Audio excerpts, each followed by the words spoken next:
सच्ची बात यह है कि ये ग्रामी कदर उलमा, इनकी इज़्ज़त व तौक़ीर जहाँ इनसे जिन तवक्कुआत का आपने इजहार किया वो बजा है और इसमें दूसरी राय मुमकिन नहीं है।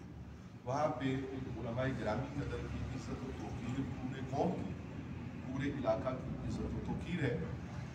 हम सब ये चाहते हैं कि जहाँ दीगर अमन व अमान के मामलात अच्छे हों, वहाँ पे मनशियात एक अफरियत बनकर हमारे मुआशरे को चाट रहा है। हमारे मुअज़्ज़ज़ उलमा इसके लिए अपना किरदार अदा कर रहे हैं कि निजी मजालिस में, अपने खिताबात में मुख्तलिफ ज़राए से रुझान पैदा कर रहे हैं, काउंसलिंग कर रहे हैं और ऐसा माहौल पैदा कर रहे हैं कि जिसके ज़रिया से नई नस्ल या अगर पहली नस्ल में भी कहीं इस तरह की सूरत हाल है तो वो उससे बच सके और उसके मुज़र असरात से बच सके। पूरा हाउस आपकी खिदमत में ये गुजारिश भी रखना चाह रहा है कि हम बहैसियत मुतकल्लिम दिल में बुरा जान सकते हैं।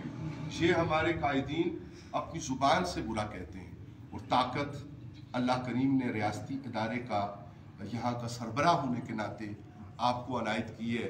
जिस दिन खित्ता कोसार का ये हिस्सा, ये हल्का मनशियात से पाक हो जाएगा या कम से कम मनशियात मिनिमाइज हो जाएगी, उसकी ट्रांसपोर्टेशन की क्या सूरत है, आपके पास ज़राए हैं, इदारे हैं और यकीनन आप अपने नामे नामी की तरह जाबिर साहब इस काबिल हैं कि आप उन तमाम ज़राए को काम में लाएँ। आप पुरअज़्म हैं और पुरअज़्म नौजवान ऑफिसर हैं।